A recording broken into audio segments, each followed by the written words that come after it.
I first heard about Silent Dust in 2011 when they released their self-titled debut album.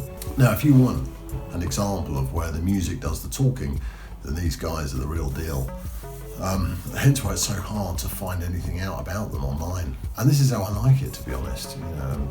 The music should always take centre stage, with the output methods, whether it be the tools or the people, being secondary. And what I love about their sound is that subtle intergalactic beauty and pleasure that they carry through it. It's so chilled, while at the same time slowly showering the left-leaning corners of the D&B dance floor, as said by Dave Jenkins in IDJ magazine.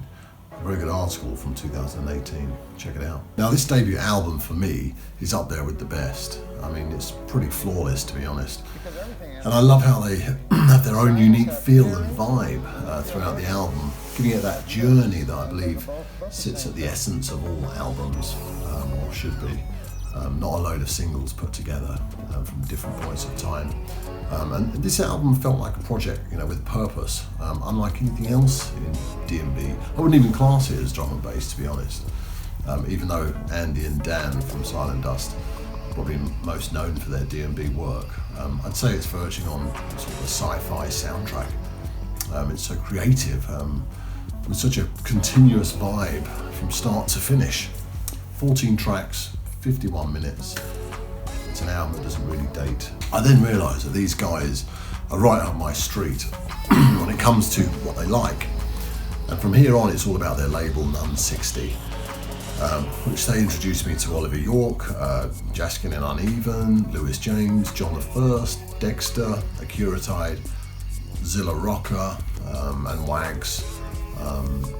So if you want that more creative, spacious D&B, kind of 160 to 180 tempo that you've been missing in recent years, I know I have, then their label None 60 is the place to be. And it's not just for D&B, it's think of hip hop, breaks, electronic, down tempo, and check out Bandcamp when you'll get the full Non 60 back catalogue.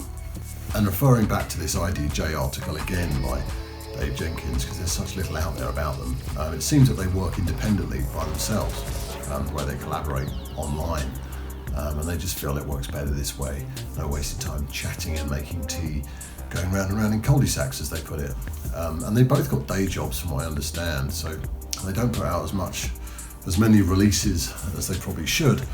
But to be honest, they work very hard on their SoundCloud mixes, which are excellent. And they pick out some quality stuff, quality over quantity always.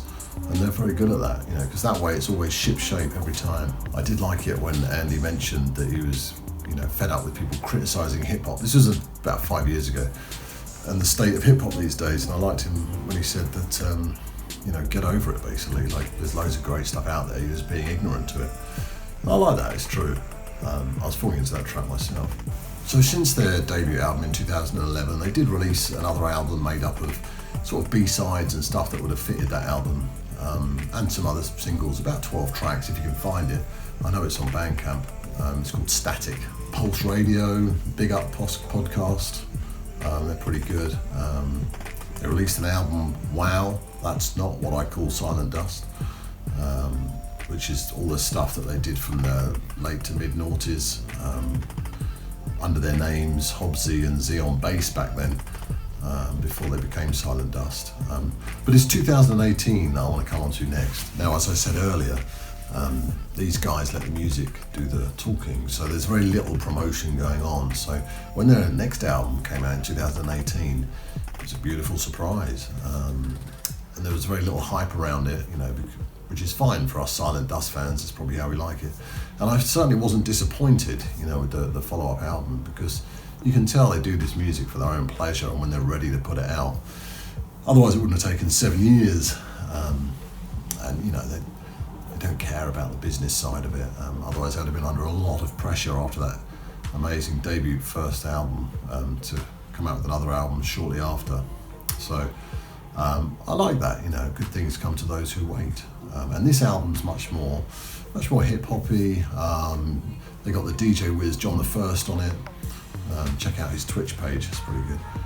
DRS, Illingsworth, Selfsays, Zilla Rocca, Terror, Cena all feature on this album. So there's a lot more collaborations, and they started to do more of this. And it's great, collaborations keep things fresh and exciting. And there's a great mix of tracks that you just can't pigeonhole into one category, which is exactly how I like it. But with like all top artists, unpredictability comes as part of the package. So when album number 3 was then released the following year in 2019, it was just more showcasing their talent.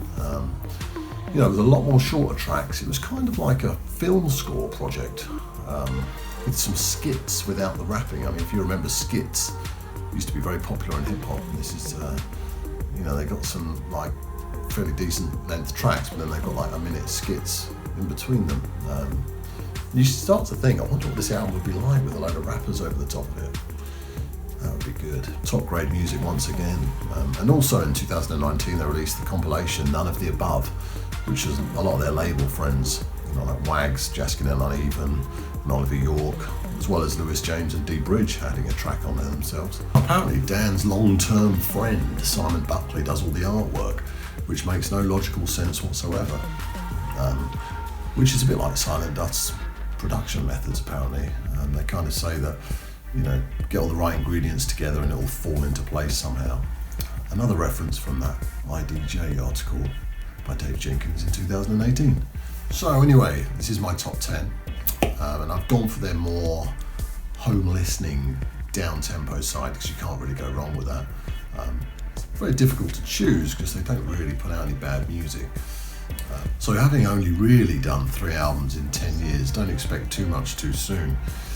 But it does make you think, actually, when you look back at the 10 years, that a lot more artists could probably learn from the fact that get a bit of perspective and release a bit less with consistency, quality rather than quantity.